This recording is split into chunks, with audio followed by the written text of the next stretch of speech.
Hey guys, welcome back. Hope y'all are doing well.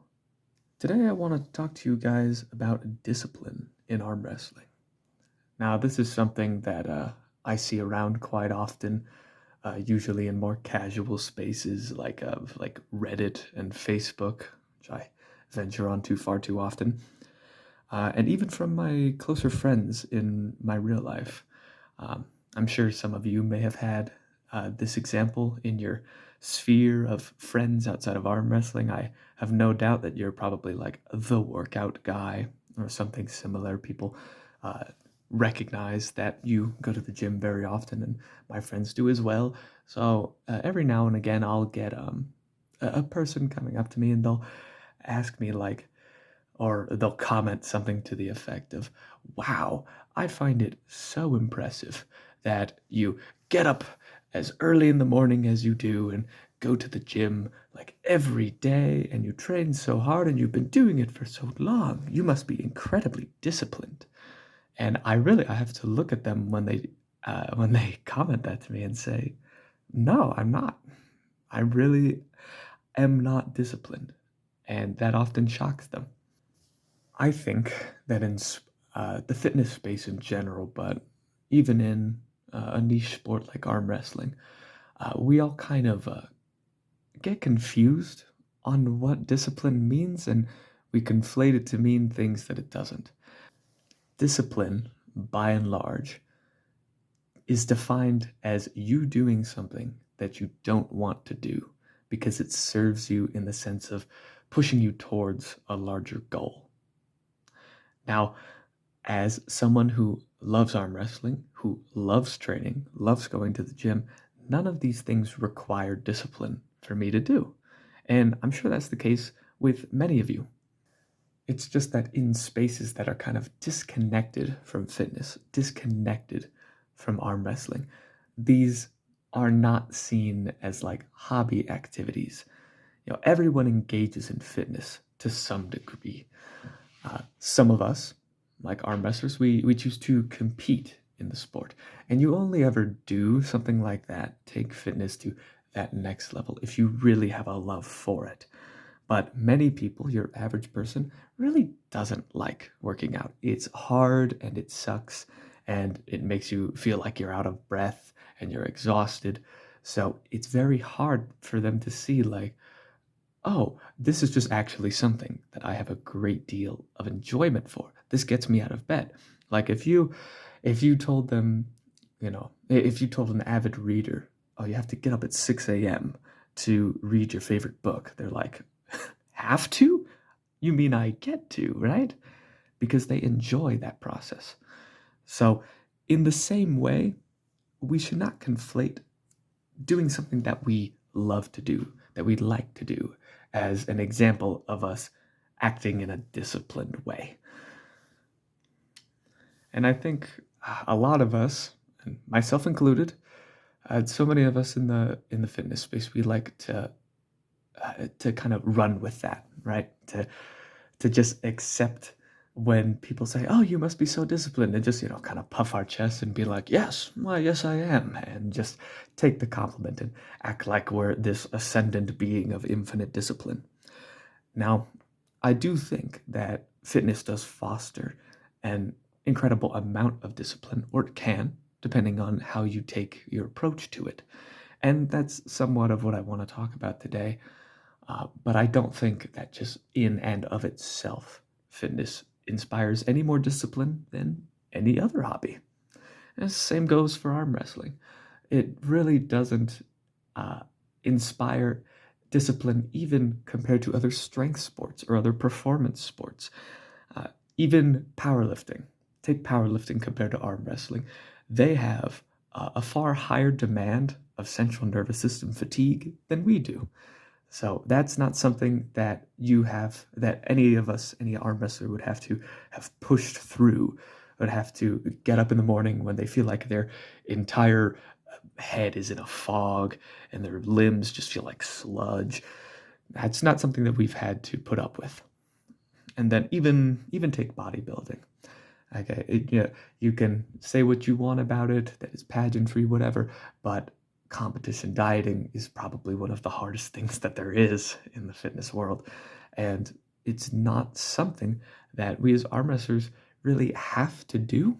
Some do, for doing things like water cutting, making a lower weight class, especially at the higher levels. But certainly at the level that I'm at, and that I'm sure a lot of you listening are at, none of us have really had to put up with like this 12, 16 weeks of what's effectively controlled starvation to get yourself down extremely lean and then have to go on stage and like flex or something after that. Granted, it's not a competition that you have to do, but it's nonetheless still exhausting. Nothing is fun in that type of state. So I would posit that arm wrestling, by and large, is not a discipline heavy sport. It really doesn't require it of you unless you start reaching to the higher levels, like national level and beyond. But I don't think that means that it can't include discipline. Remember, discipline is something that we define as doing what you don't want to because it serves a greater goal that you are trying to achieve. So, discipline is often the things that we don't want to do, that feel uncomfortable, that we tend to skip or avoid because they're just not pleasant to do, such as learning. There's plenty of arm wrestlers out there who go to practice every day or practice every week, and they'll screw around for 2 hours with no real goal in mind. They're not working on anything in particular, no real development of any of their moves, any of their weaknesses. They just like to go and pull, and that's perfectly fine if you are engaging with the sport on a casual level. That's perfectly fine. But the presumption is in this talk that we are wanting to take our performance to the utmost in arm wrestling, as I certainly do. So learning is a massive part of that. Learning your technique, but also learning about training. Okay, we often train ourselves. There's not a whole lot of arm wrestling coaches even out there. So many people are not coached by someone else. So it is then on us, the onus is on us to learn how to structure a training program, how to execute it, how to select for exercises, the difference between sport specificity and broad development, and all of these different things to evaluate whether our training is actually effective, whether it's doing something, whether something needs a change. All of that, the onus is on us to learn. And that's honestly something that I don't see talked about very much. And if I'm being honest, a lot of the people that I see when their approach to training for arm wrestling is very much just this pump and fluff type scheme. And it probably works better for muscles like the forearm than it does for something like the leg. You could not do this for powerlifting for sure. Simply because the forearms are smaller, they require less time to recover, they're less fatigue on the central nervous system, all of that. But it's still nonetheless just a bad way to train. Just going in and doing sets of 20, 30, 40 until you're pumped up like every other day or something. That's not how you get stronger. And I think that's what we're missing, because it is a comfortable way to train. It really is. Even, though the amount of metabolites you create and how sore you get, uncomfortable itself, but it's a comfortable way to train in the sense that it doesn't challenge your preconceived notion of what effective training looks like. So you should always seek that out whenever you have the opportunity. YouTube, even just YouTube, is just full of amazing videos of how to train, a lot of them from powerlifters, and it's just completely free content with lessons that are applicable and broad across all ranges of sports. So it's worth looking at, especially the ones that you look at and your gut instinct, your reaction is to say, oh, that seems like BS, right? So always make sure to challenge your view. I think that's an important part of discipline that we often neglect. And that is followed suit by adaptation, by adapting. There will be times when you're faced with uh, some reality where you were not doing the thing that was best or optimal. And that's fine. We're all going to be there. We've all been there. Whether it's with your training or with your execution of a move on the table, just your general approach to things, any of that. If you suddenly learn that you were doing the wrong thing this whole time, I can attest it's really easy to just turn around and be like, now, surely I must have been doing something right. Or yeah, I'll wait till I have more information before I make a change. And frankly, as soon as the writing is on the wall with that kind of thing, discipline individuals, they would go and they would make that change because they know that their own ego, their sense of self, the pride that they get from thinking that they know how to train, how to do things, is not worth as much as the results that they get from doing things properly from their training. That does nothing to put them further towards their goal. And that is perhaps the hardest part that discipline requires, is admitting when we are wrong about something, whether it be training or diet or anything related to that.